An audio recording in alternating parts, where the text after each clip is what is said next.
ठरलं तर मग या मालिकेच्या पुढील भागात आपण पाहणार आहोत की अर्जुन सायलीच्या हातात एक पिशवी देत बोलतो, सरप्राईज. सायली खोलून बघते तर त्यात सुंदर ड्रेस असतो. तो ड्रेस बघून सायली खूप खुश होते. अर्जुन सायलीला बोलतो, नुसतं बोलत बसू नको, घालून खाली ये. तेव्हा सायली तो ड्रेस घालून खाली येते. तितक्यात प्रतिमा आणि रविराजही येतात.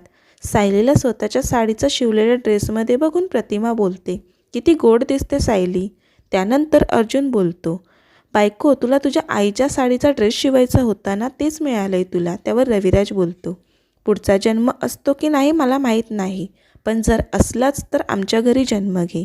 सायली अर्जुनला मिठी मारते आणि बोलते, मला स्वतःची सुरुवात तुमच्यापासून होऊ आणि संपतही तुमच्याकडे. आता प्रियाचे आईबाबा घरी आल्यावर समजेल का सायली ही तन्वी असल्याचे सत्य.